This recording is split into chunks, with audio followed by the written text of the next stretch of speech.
Greetings, everybody. Welcome to the Crypto Damas Astrology channel. And I'm here today with a special guest astrologer, Mychal A Bryan, who I met recently at the ESAR 2022 conference in Denver. And I went to his talk on solar returns. And he's very funny, very lively, has a great dynamic sense of humor, and an excellent astrologer. And we're going to have his views today. We're going to talk about Mars retrograde, this Mars retrograde period that we're in right now. And Mychal is a medieval and Renaissance astrologer. He's also a Uranian astrologer, which focuses a lot on midpoints. And he calls himself a concrete event-based astrology, which is great for my program because I'm also make a lot of predictions about the markets and politics and world events. So we're going to talk about all that stuff. And how long have you been practicing astrology, Mychal?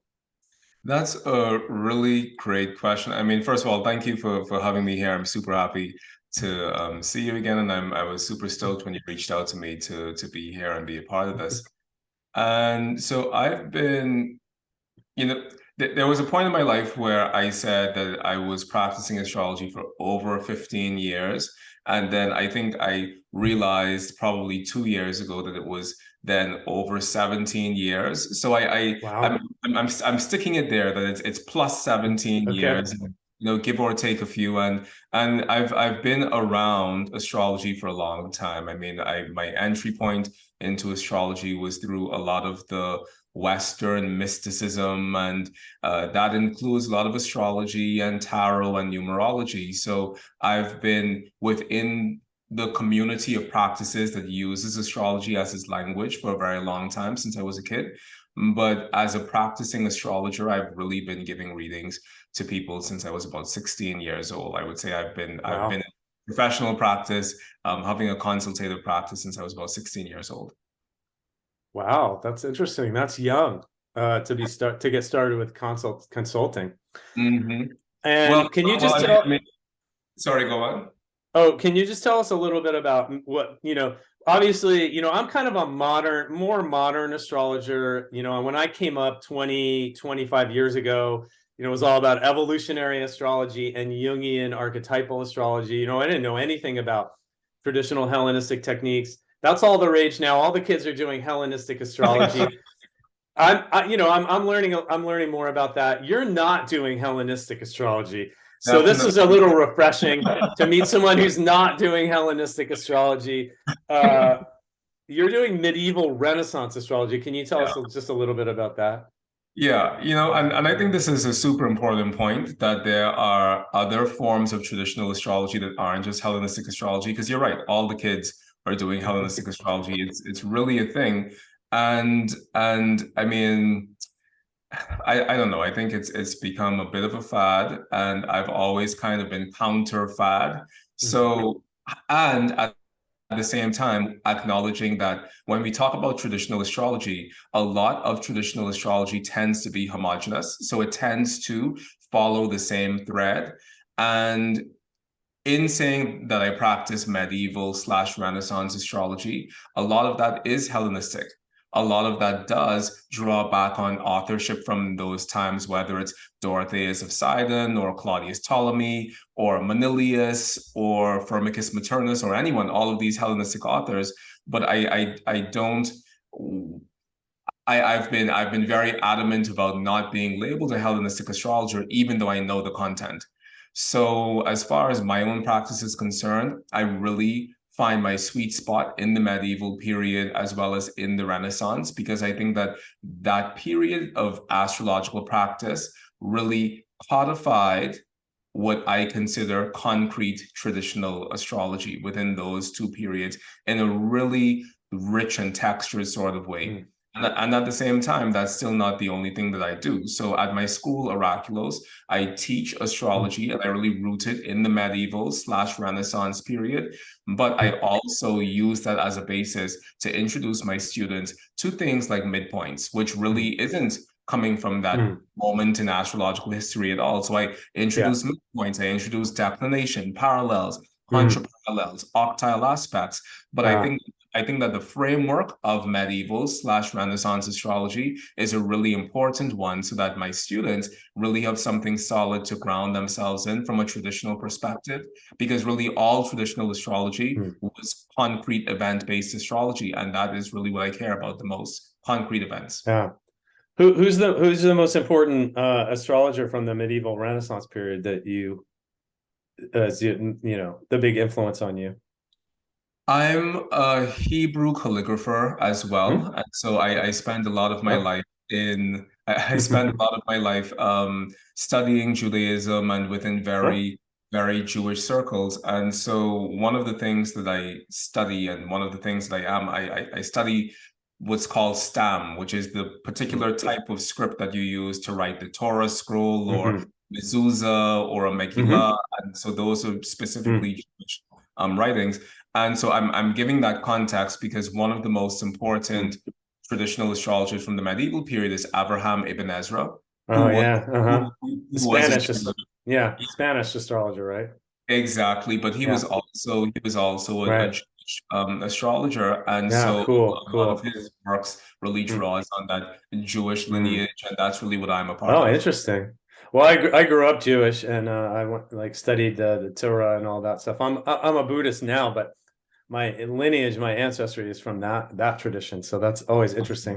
I'm really interested in Jewish astrology, and actually, Chris Brennan did a whole show on that, which was actually quite fascinating Hmm. last year.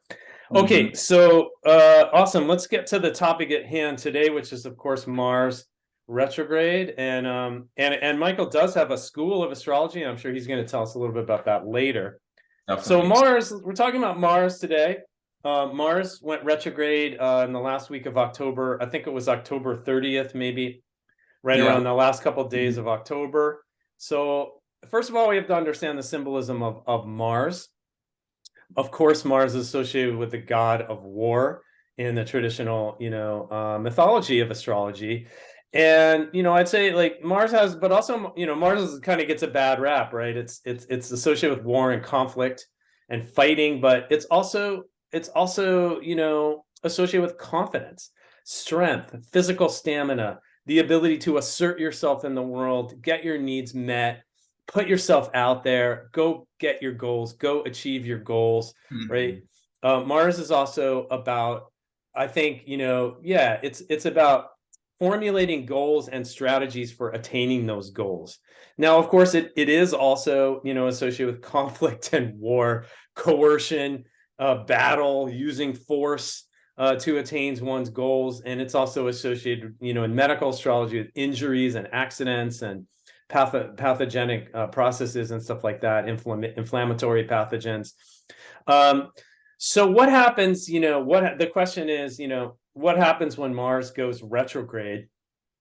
And the way that I explain it to people, is first of all, I think it's a little easier to understand like Mercury retrograde, right? We know Mercury rules kind of transportation, communication, travel, and Mercury retrograde is famous for travel delays and communication breakdowns and technological snafus. Like everybody, I think, has experienced that phenomenon, right? So the energy of Mercury retrograde is different than the energy of Mercury direct. Now, that doesn't mean you can't have travel problems when Mercury's direct. Of course, it depends on sign and aspects and all these other things too. But so when Mars goes retrograde, it's an energy shift. The energy of Mars changes, right? And all of the things that are under Mars's purview, those become affected by the retrograde, just like all the things under the influence of Mercury become more challenging during the Mercury retrograde. I'm just going to wrap about this for 1 second. Like Yeah. people, always asking me like, well, is Mercury retrograde bad, right? One of the reasons we experience Mercury retrograde as bad, I think, this is my own personal opinion, is because our culture is so obsessed with always moving forward and always achieving and accomplishing. If you are willing to like take a break and slow down and kind of reassess your life, Mercury retrograde actually maybe not that bad. Still could bring problems, but there's a way to kind of approach it. So we're going to talk today about how do we approach Mars retrograde, right? What is the difference between Mars direct and Mars retrograde? We've got, we've sort of got to navigate this till about mid-January, January 9th or 10th or whatever it is. Mm-hmm. And figure it out. So one of the things that I would say, and then I'll turn it over to Michael to give his views, but is that I think we often feel like we face setbacks during a Mars retrograde. I'm in the world of cryptocurrencies. I do financial astrology for cryptocurrency. Anyone who's been following the news in the last 2 weeks knows there's been a huge setback in the whole project of cryptocurrencies. Based on, and there's been many other factors. I mean, you had the eclipse that was conjunct Uranus. Uranus also relates to cryptocurrencies as a cutting edge new technology. But Mars retrograde has brought a huge setback. And just personally, I think in our personal lives, I know I've faced some big setbacks recently. So one of the things is, we get setbacks, obstacles, and it may be harder to attain our goals. In fact, we may have to reassess our goals like altogether. Or maybe our goals are okay, but we have to kind of look at, maybe my strategies aren't really working. The same kind of old strategies I've been employing, they've been working, and then all of a sudden, wait a minute, they're not working anymore. I don't know, for those of us who use Twitter as a primary platform to educate people about astrology, we may have to have had a backup here because Twitter itself is maybe in trouble. So I'm just using some real world examples here, but so slowing down, kind of in the similar to Mercury retrograde, slowing down and reevaluating our life, our goals, and our strategies, for how we're going to get those met. What's your view on the subject of Mars retrograde? I think that you really summed it up pretty nicely. And I also think that with Mars retrograde, particularly in Gemini from a traditional astrology perspective isn't really a sign where Mars has a lot of essential dignity, as it were. And the only lacuna or the only section of Gemini where Mars really has essential dignity is where Mars has the least amount of dignity in that entire sign, basically. So what that means is that Mars doesn't really have the best time in Gemini to begin with. And so I oftentimes think of Mars and Gemini as really just being us not really knowing how to centralize how we're using our energy or how we're using our ambitions, or probably finding ourselves in a place where we're holding too many ambitions at the same time, or we're holding too many goals or too many projects. And very often, I think that even Mars in Gemini, if it's afflicted from a natal chart perspective, can often give people a great sense of anxiety and having a lot of fire within their brain, like I want to get something done. I'm thinking about it constantly, but I'm also thinking about 10 other things.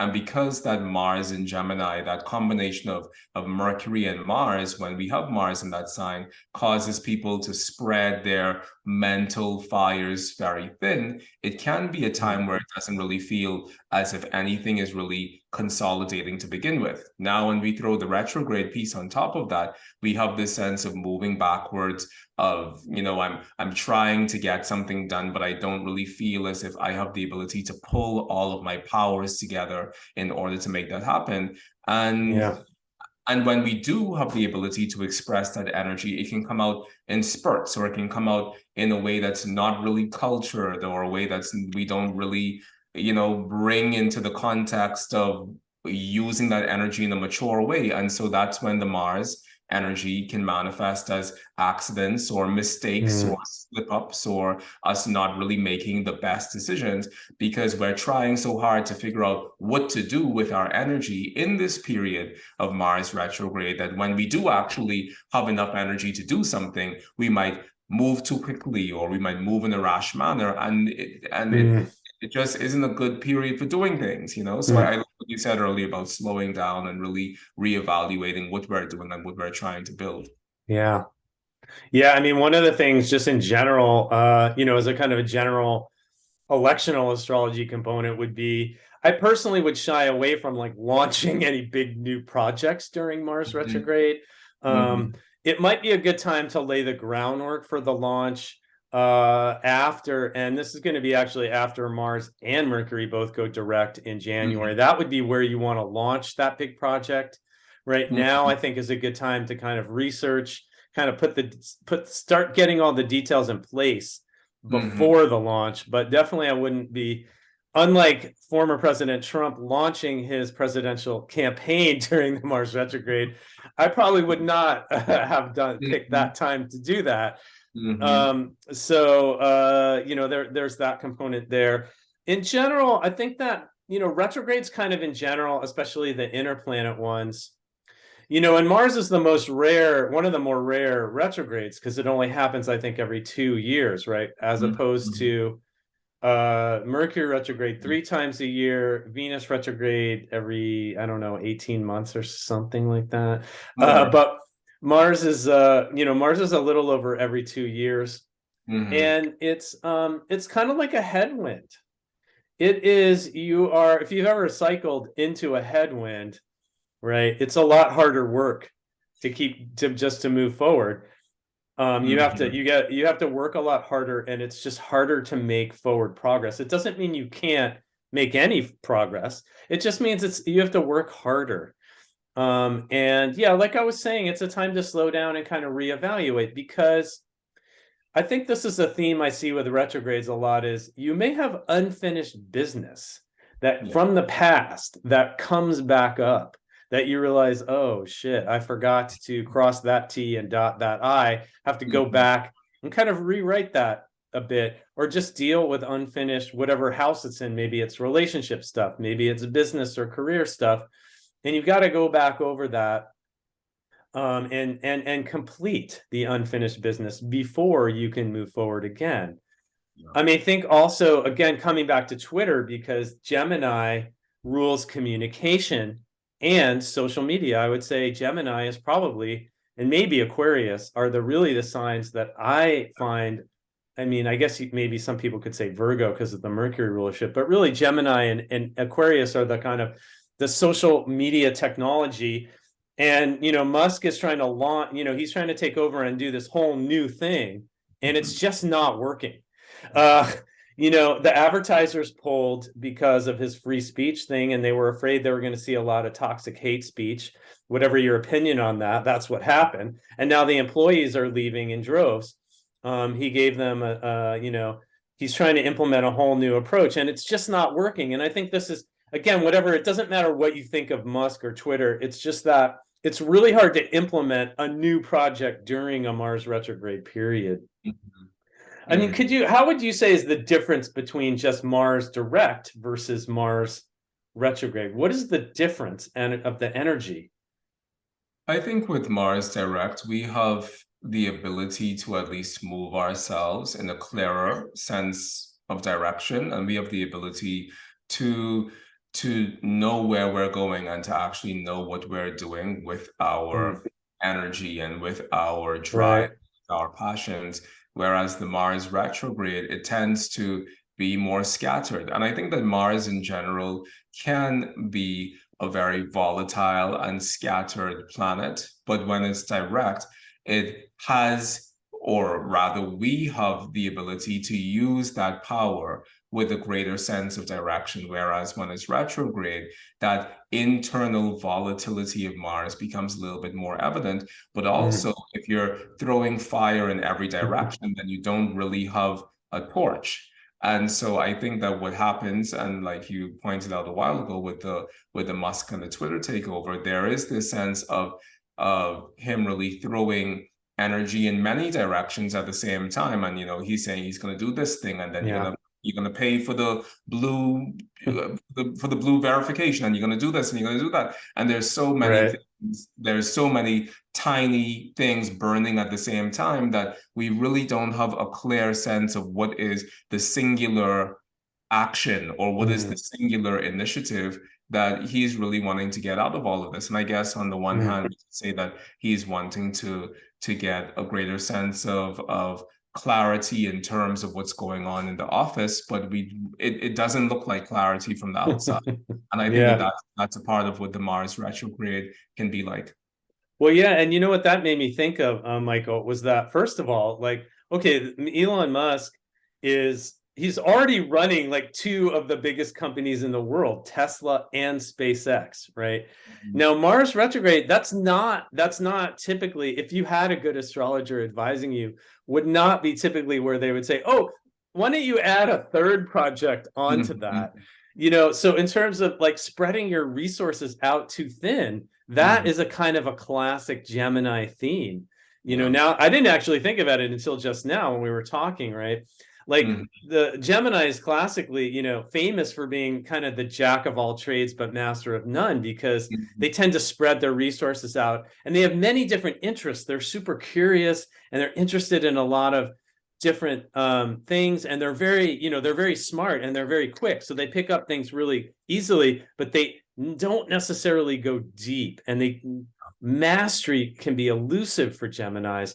But what it makes me think of for Musk is like, did this guy really need to add like another project on his plate, right? And this is the pitfall. This is an example of how not to do Mars retrograde. I think we can agree. Like, you know, because he spread his resources out too thin. He had to sell all of his Tesla stock, and he still had to borrow $13 billion to buy Twitter. And immediately the valuation of the company has collapsed. So I think that this is a great example of what not to do during a Mars retrograde period. Thanks, Elon Musk, for such a great example. I hope he is able to pull it together. I love Twitter. It's a great place to connect with people all over the world. And if you use it wisely as a tool, it's an incredibly powerful tool. I do believe that Elon Musk loves Twitter and really intended to make it better. I don't necessarily agree with him, but I don't think he's trying to destroy it intentionally. I think he just fell into a classic Mars retrograde trap of spreading himself out too thin, taking on way too much, and trying to implement a new project during this Mars retrograde. Yeah. Some of the other qualities of Gemini I just wanted to talk about, of course, were travel, you know, communication. I mean, we're talking a lot about Twitter, but there's a lot more to Gemini than just Twitter, of course. Information processing, logical, analytical, intellectual thought processes. So Mars, you know, retro in the sign of Gemini, I think the one thing I want to sort of say is I think that we have to be just generally more careful about our words. And I think that words maybe have more unintended consequences during a Mars retrograde period. You have to be really kind of think through what you're saying, which is hard for people like me, who's like a New York Jewish upbringing. We kind of shoot from the hip. We say what's on our mind. I don't have a lot of self-censorship, so I can get in trouble during Mars retrograde in Gemini. You really have to, I think, be careful with your words and your communication. We may have to somehow redo our communication style. May need to be reevaluated. How we communicate with others in whatever it is, in work or business or relationships or friends, you may find that a communication issue comes up during this Mars retrograde in Gemini. Also, siblings. Of course, Gemini represents siblings, and for those people, I don't have any siblings, but people may find that there's more problems related to their siblings during this period of time. In medical astrology, which I know that you also work with, right? Gemini rules the lungs and breathing and the hands. So I don't know, you know, maybe people who are prone to that could see more problems with respiratory problems. And in fact, I think there's that respiratory syndrome that seems to be, I forget what it's called again, but it's affecting a lot of children and elders. It's not COVID. It's this other respiratory syndrome. I was thinking that we were going to see some new variants really spike up and kind of the pandemic flare up. So far, so good. We haven't seen that yet, but we still have a couple months left, so that could be a factor. The only other thing is that Gemini is a very changeable, whimsical sign, and it's just very moody, like a summer breeze. It can change its mind.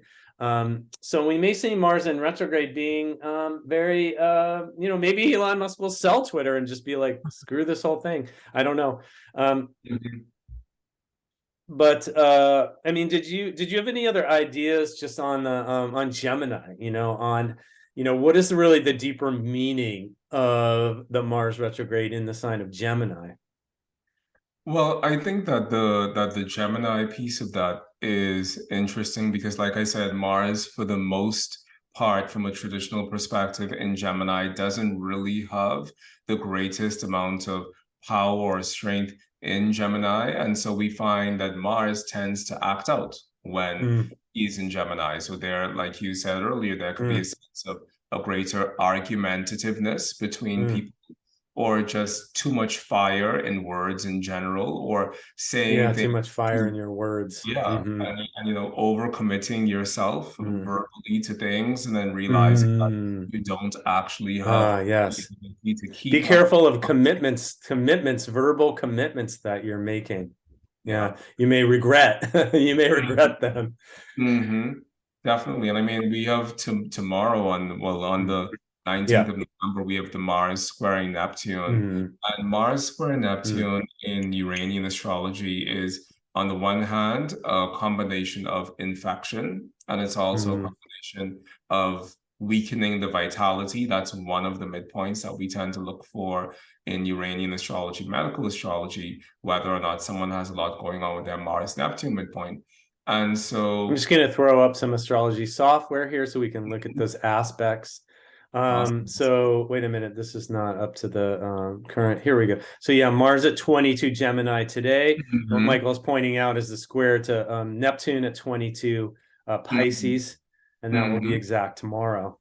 Yeah, and I mean that's a really interesting. It's a difficult combination from a birth chart perspective. Very often when people have an exact Mars Neptune combination, they feel as if they enter the world asleep, and there are people who feel as if they're standing and they're awake and they're wide awake, but they always feel fatigued. So it could be a very stressful energy from the level of your personal power and your personal vitality tomorrow. You might probably need to take a break or take a meditation or something, because there's a lot of fatigue under the combination of Mars Neptune.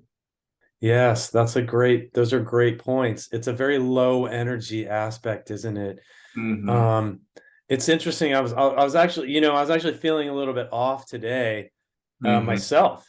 And I was feeling like almost a little hungover today, even though I didn't actually drink any alcohol yesterday. And it's probably connected to that. I completely forgot about that. It's an aspect in a natal chart of adrenal problems, fatigue. It's also just I think in this time period right now, it's really symbolizing people are discouraged. I know in the crypto community, we're all feeling a bit discouraged with the recent events. I mean, but even the stock market's been down, and the recent rally has kind of fizzled a little bit, even in the stock market. Mars is really important in financial astrology for kind of market confidence. And so I think right now we're seeing there's not a lot of confidence in the economy. There's not a lot of confidence in the markets right now.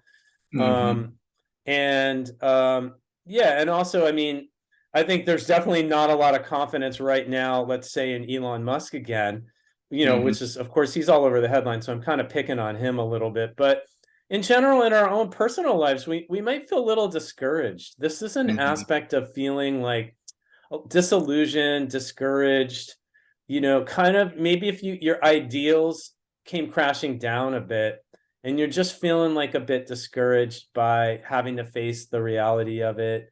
It's a soggy, Mars, Neptune, hard aspects, they're soggy. They're wandering, the compass isn't working, visibility is low, you can't see where you're going, you kind of don't know where you're headed, and it's confusing. It's also an aspect of confusion. So that's the kind of, I think we were talking before we started recording the program, was that Mars is going to make, this is the perfect segue, Mars is going to make over the next 3 weeks several key aspects that's going to really emphasize the Mars retrograde energy. And let's kind of go to the next one, which is about a week away. And this one is, let me see if I've got this here. Yeah, so okay, it's a little bit, I got to toggle back here. This is my Luna astrology for those of you watching online. It's a really great just astrology program for people who maybe don't want to get the full professional suite. It's just in the cloud online, and it's a cool product. So you can see here that around the 28th, 29th, you've got kind of a nice Neptune conjunct, Venus Mercury conjunction in Sagittarius for the whole month. That's kind of at least something positive. Like, God, thank God we've got something here. Although Mercury is debilitated, it's mitigated by the fact that it's with the benefic all month.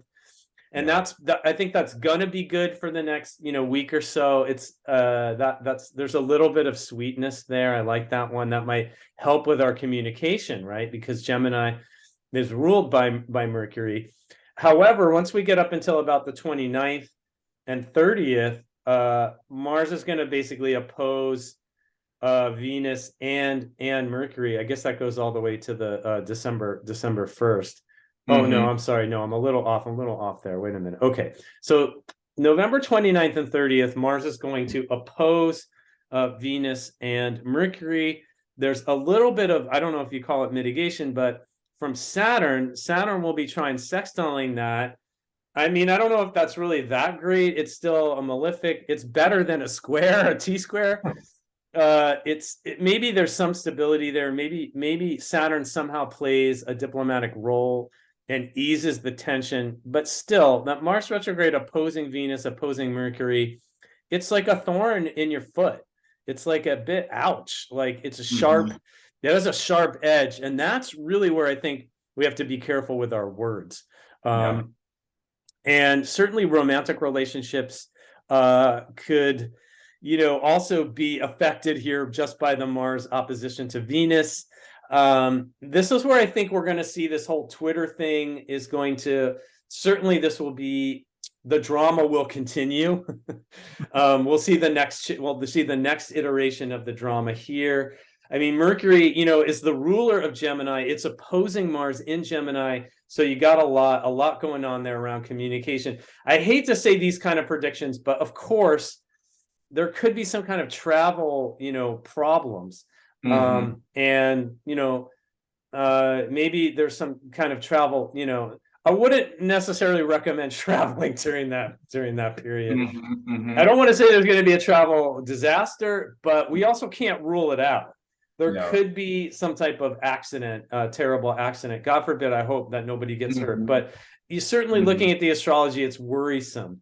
And like I said, the Saturn has at least a trine to Mars during that period. It's a trine of the malefics, which is like peace in the Middle East, right? Is still like kind of tense, but okay, it's not an outright war. I mean, any thoughts on this opposition, this kind of nasty looking opposition? Well, how is this going to play out in the concrete events? Well, sorry, I'm trying to get that there. Yeah. So I mean, so I'm looking at this at the Mercury Mars situation as well, and I mean, like you said, the Venus is a little bit out of it, but it's close. It's within. Well, the next day, you'll get it. So it's really a transit that lasts for about 2 days, 48-hour period. Yeah. And once again, I mean, Mercury Mars can sometimes have a similar effect as a Mars Uranus, and Mars Uranus is one of the combinations that we look at in Uranian astrology from the perspective of just accidents, because people are moving too quickly, there's too much energy, there's too much going on, and people aren't really taking the time to slow down. So, and that can be with your words, but that could also just be you feeling like you're on you feeling like you're on coffee, or you feeling like you're on a stimulant. And when you're overly amped up. Exactly. And I think the Venus-Mars combination right after that is also a little bit tricky, just because the Venus-Mars does carry this sort of contentious energy, because Venus-Mars is one of the combinations that we look for rifts, like Yeah. separations within relationships. So this is also Yeah. pointing us in the direction of our interpersonal relationships. One, looking at the True. words that we say, and also two, being able to accept the differences that other people have, because this does look like Mm. something that causes separations or that causes conflicts between people. Yes. I totally agree with that analysis. I was just thinking that it's also, of course, Mercury, represents the nervous system too. Mhm. And the collective nervous system will be stressed by whatever happens during this period. And I think we'll see social media, battles online between maybe famous celebrities or people, politicians potentially, and so forth like that. And this also, yeah, there will be a collective nervous system, very edgy. This is a very edgy, you might want to reach for a Xanax during this. You know what I'm saying? Mhm. You might want to smoke some indica and chill out and just like watch some Netflix, because this is going to be a stressful period, of 48-hour period here. And Definitely. definitely I think so for the interpersonal, for romantic relationships. Yeah, this is kind of a love hate, right? Mhm. Dynamic. And it may shake up relationships a bit, for sure. I think I totally agree with that. Mhm.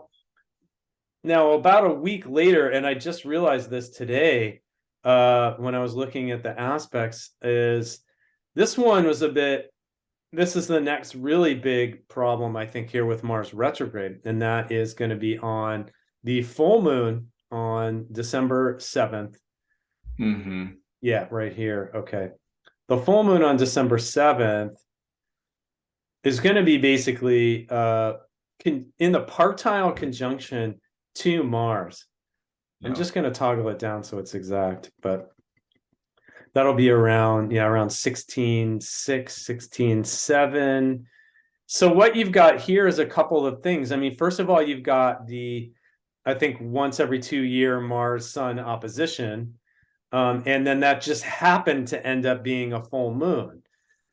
So you've really got kind of two things going on here, which is kind of like the midpoint of the retrograde period is the opposition to the sun.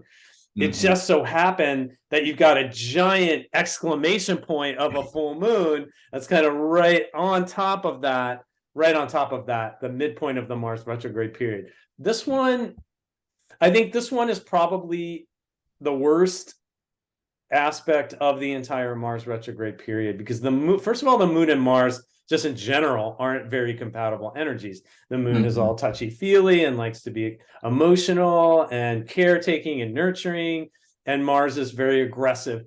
Mars moon is like a thorn, it reminds me of a thorn, in your heart. Mhm. It's just like this, you're agitated. It's a feeling of anger, frustration, and resentment, and agitation. Mhm. You feel irritated when Mars Moon combinations lead us to be feeling upset and irritated, and we can't relax, and we can't calm down and think things through rationally because we're too angry. Uh, Yeah. so really working skillfully in a healthy way with the energy of anger, frustration, and resentment is going to be key to getting through this upcoming full moon. Now, that's not an easy thing to do. Meditation is helpful. Chanting of mantras and prayers and making offerings are all helpful. Just sitting in silent contemplation, walking in nature, quietly in nature, going to the spa, taking a hot sauna. These are all the things we can do to care for ourselves. I'm really worried about this, Michael. I think it's very it's a very aggressive full moon, and we've got to just do whatever you need to do to take care of yourself.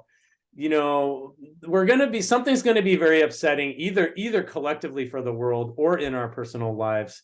And Mhm. so we've got to try to, this may be, now on the other hand, this may be a time where you have to clear the air.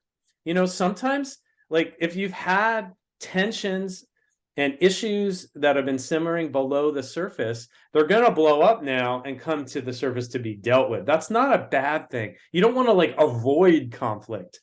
However, you also don't want to like go nuclear. You don't want to blow everything up, destroy the whole thing, just blow everything up. You got to sort of figure out a way to acknowledge the anger and resentment and figure out a healthy way to work with it without, killing someone. Definitely. I mean, when I look at this at the full moon chart specifically, and usually when I cast charts, I cast for the lunations in America, I cast them for Washington. And so in this chart, Sure.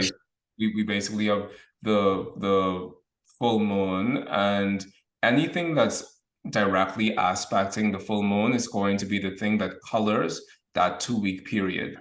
So in traditional astrology, we tend to think that the new moon is going to talk about the entire month, whereas the full moon talks about the last 2 week period within that lunar cycle. And so with this Mars conjunct the full moon, or the full moon occurring on the Mars, I think that is really gearing us up for a very argumentative, a very conflict-oriented, and a very warlike time, basically.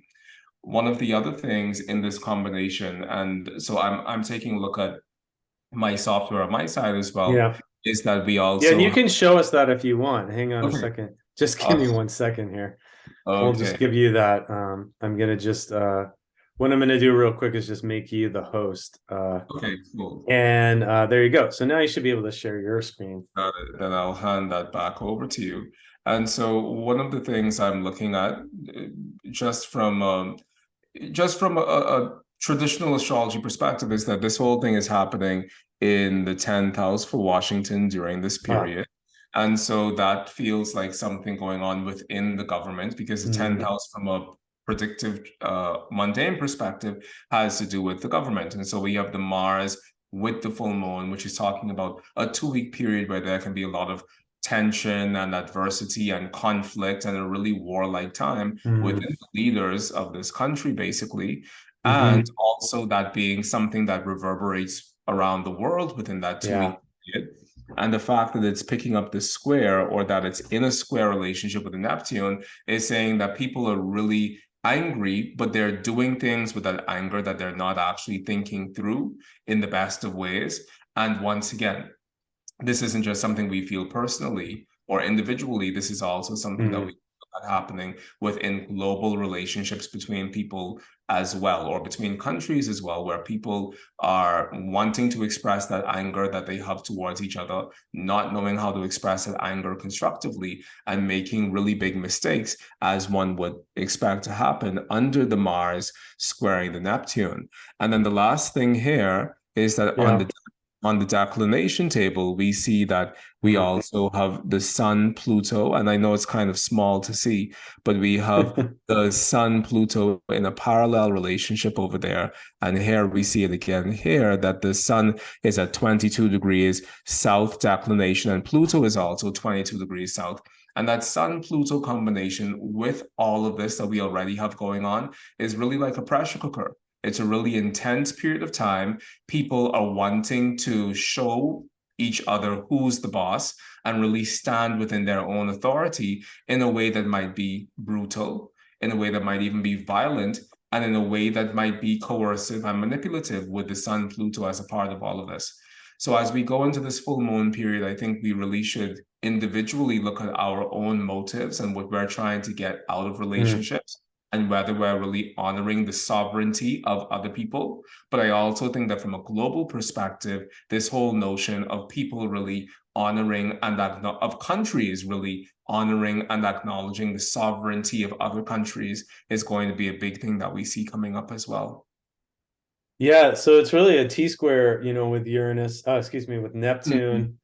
And that, I mean, people will be feeling angry and frustrated, but they'll also be feeling discouraged, I think, and that, and confused potentially. Now, we hope that this doesn't hit, Vladimir Putin's chart in the wrong way, because, if he gets angry, he could, destroy a whole country. So hopefully, again, like I said, we can find healthy, skillful ways to deal with the anger.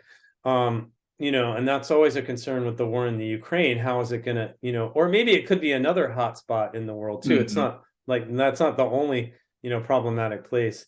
The other thing that I was looking at on your chart there was that, it's also trine Saturn.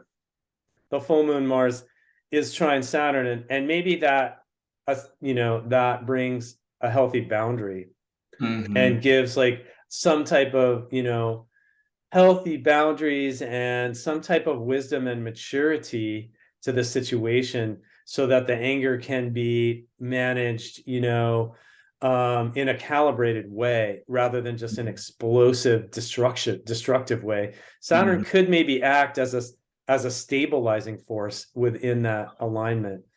So maybe if Saturn is the best thing, Saturn can sometimes actually, Saturn can be your best friend or your worst enemy. In this alignment, it's actually a helpful influence. So hopefully that would be positive. Definitely. And then, after that, I didn't personally see anything that was super. That seems like it's kind of the crux in a way of the Mars retrograde period, is that full moon. Then you've got about another month of Mars retrograde continuing. And then on whatever it is, January 9th or 10th or somewhere around there. Forget, do you have that exact date that it turns direct? I think it was January 10th. So here on my side, I see January 12th. January 12th, okay. And then one problem that we have to look out for is that on December 28th, December 29th, Mercury is going to go retrograde and join Mars retrograde. So then you're going to have this double retrograde period up until January 12th for about 2 weeks. And those tend to be extremely tricky. That is a period where you really just want to lay low and not force any action, not force anything, and be prepared to face some obstacles in that period. So that's those double retrograde periods, are concerning. I also just wanted to say, just put in a little word for the markets here. How is this gonna affect the markets is the interesting question. This also, another interesting thing, Michael, that we mentioned earlier when we were just talking, is that this comes about 2 weeks before the USA Pluto return, the third and final USA Pluto return. I don't know if that's something you've been talking about or watching, but it's definitely something we've been talking about. It's in the second house of the USA Sibley chart, and certainly there's been a huge stock market correction during this whole year and that 40-year high inflation. So this is a bit concerning, as it is 2 weeks before the USA Pluto return. I'll just throw that into the mix. A full moon conjunct a malefic is typically never really that good for the markets. I don't know. We'll see. It really emphasizes the struggle that we all face with Mars retrograde, I think, of like really making any headway or progress on our main goals. Then, watch out for that double retrograde period of Mercury and Mars retrograde between December 28th and January 12th. And then finally, Mars goes direct on January 12th. What should we expect for that? Well, I think like you said, I think like you said, we do have that Mercury stationing retrograde as well. And so that's going to make it feel as if we're still in retrograde season. But I think the good news is that on January 18th, Mercury is going to station direct. And then after that, later on, we have Uranus stationing direct on January 22nd. So as though check this out. Mars and Mercury actually stationed together at 8 degrees in a quincunx. Yeah. So that period's a little sticky. Until they both get moving. I'm planning a holiday, and I'm waiting until both of them are direct. Got it. I mean, it sounds like a good choice for sure. I mean, we definitely want to wait until both the Mars and the Mercury go direct, just because I think there's a part of this where we can get really paranoid about the retrogrades, but I think there's also some wisdom in that. And the wisdom is that you know, if you were going to initiate any project, would you want to initiate that project and have this Mercury retrograde being a planet within the chart of that project forever? You probably wouldn't. So I Yeah. think it's a good idea for us to wait, especially if we have something that we can wait for, that we don't need to do with any great sense of urgency, to just wait until these two things are over so that we can really hit the ground running after the 18th of January. Yeah. Yeah, I totally agree. And Mars will station at 9 degrees Gemini. So if you have any planets at 9 degrees air signs, you'll get a trine from that one. I have my Mercury and Sun. Sun is at 8. My Mercury is at 10 Aquarius. So I'll get a nice prolonged trine from Mars. Oh, Mars station is at 8 degrees Gemini, so not 9. Yeah. If you have anything at 8 degrees mutable, you're going to get a very long square from or opposition from Mars or conjunction. So but things, yeah. So Mars is it's this may be a difficult period, this whole Mars retrograde period, but Mars is doing something important. And we won't know exactly what it is or what the outcome is until after it goes direct. Then we'll be able to look back on that period and say, oh, so that was what all of those obstacles were for. That's what all of those challenges that we were able to overcome. That's what this led. Hopefully, it leads to something positive, right? And we were able to like finish our unfinished business, reevaluate our goals and our strategies, and come up with a more, goals that maybe are more in alignment for where we are now. Maybe we've been on autopilot and we've been going towards a goal that has become outdated for us, and we needed to reevaluate a project or a relationship or a career, or maybe health problems come up during this Mars retrograde, but they can be addressed. And then when Mars goes direct, hopefully we can get some resolutions to all of this, to all of these issues. That's the hope, that if we hang in there, we get through this period, that things are going to turn around and be better. I just have, that Mars is stationing at 8.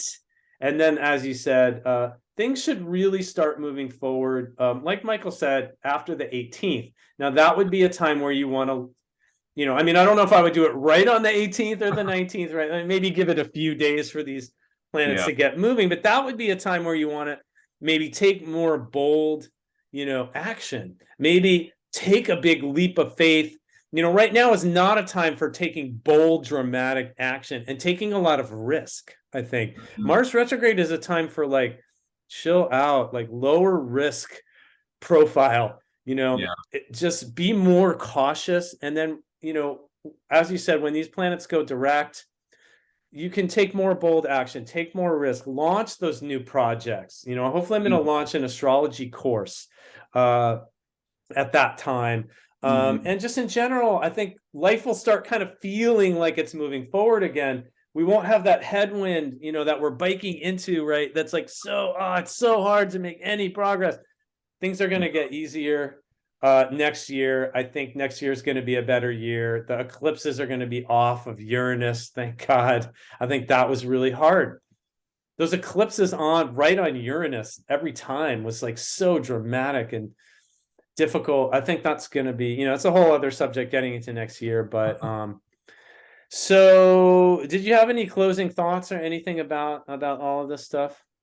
Well, I think that the things we covered this evening were really, really important to dive into, and definitely talking about not only the Mars retrograde, but also the fact that Mars is going to be dancing with Neptune, and we have that coming up on the 19th of November, but also that we have Mars stationing direct in January and Mercury also stationing direct in January as well. I think that gives us a little bit of a gust of fresh air, as it were, because it allows us to see that, hey, even though things might seem choppy at this moment, it's moving. And I think that that's one of the best things about astrology, that astrology shows us that even if we're in the dumps, things move on, and time moves on, and that we all have the opportunity to seize the day another day, especially if we don't find ourselves in the position to seize the day right now. So these were some great things that we touched on. And I think that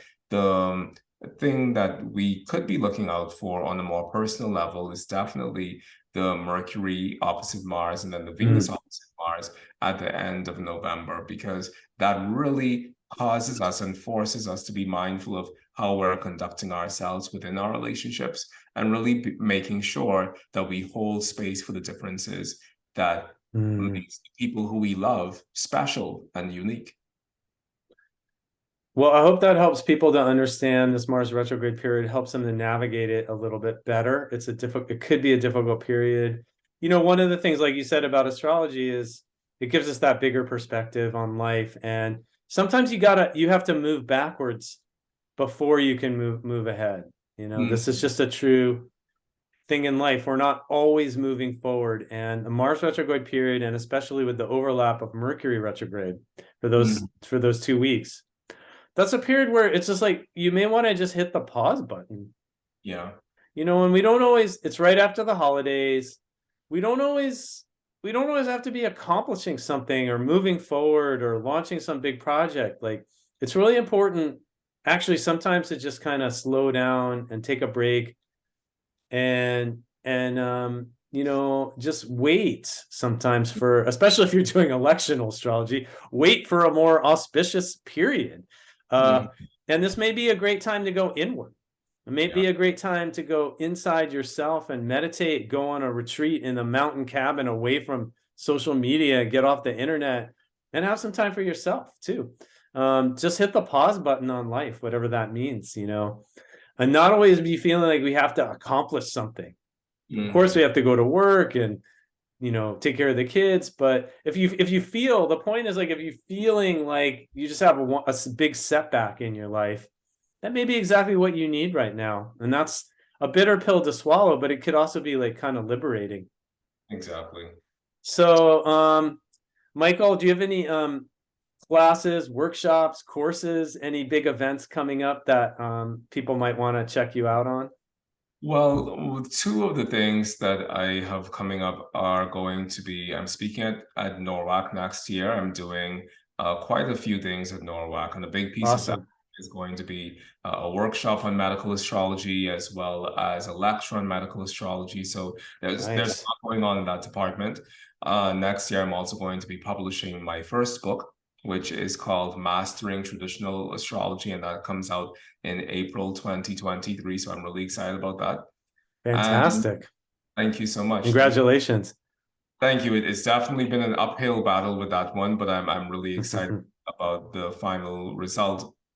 And then in the spring of next year, I'm also going to be hosting a medical astrology research intensive. And that's a really big deal for me, because within the other sphere of my life, I'm also pursuing pre-medical studies. And so I'm having this opportunity to study medical astrology, but to also be learning so much about medicine and about anatomy and physiology in school at this moment. And I really want to bring that knowledge into the astrological community as well. So I'll be hosting a medical astrology research intensive in the spring of next year, and I really hope that people can make it for that. That's great. And you're taking you take consults, and you do consultations? I definitely do. I've closed my books through the end of the year, just because the book publishing thing is a lot. That's a big deal. Do you have what's your website if people want to check out all your stuff? My website is oraculosastrology.com. That's ORACULOS, oraculosastrology.com. And really, honestly, if people are looking to get a consult with me, you know, just shoot me an email through our online form over there. And I'm still open, but I'm just not open to the general public. Sure, you have a waiting list. Yeah. That's cool. I will put your website in the when I post the video. I will post it like in the description of the video so people can contact you. So awesome, Michael. That's really cool stuff. I'm an acupuncturist for over 20 years, so I've been integrating Western astrology with Chinese medicine myself. And been I lectured at NORWAC 2020 on medical astrology, and also for ESAR I did a lecture on medical astrology as well. So I don't I also do medical astrology in addition to financial astrology as well. My website, of course, is the astrocryptoreport.com, www.astrocryptoreport.com for my financial astrology work. So guys, check that out. It's got my consultations, tutorials. It's got my Patreon group, which is really great for my financial astrology work, if you want to check that out. And of course, I am also taking some new clients for consultations as well. And yeah, it's been a pleasure talking with you, Michael. I appreciate your perspective on Mars retrograde that you gave us today. And it's been great connecting with you. I hope to connect with you in the future. I'll definitely try to see you at Norwalk, and maybe we can connect there. Laura Nalbani was my very first astrology teacher over 20 years ago. So I've been going to Norwalk since the beginning of the 21st century. So that's really cool. I hope to meet you again in person. And yeah, thanks again for joining us today. I'm going to post this up on YouTube, and hopefully this will help people navigate this difficult period of the Mars retrograde. All right, guys, peace out. We'll see you soon.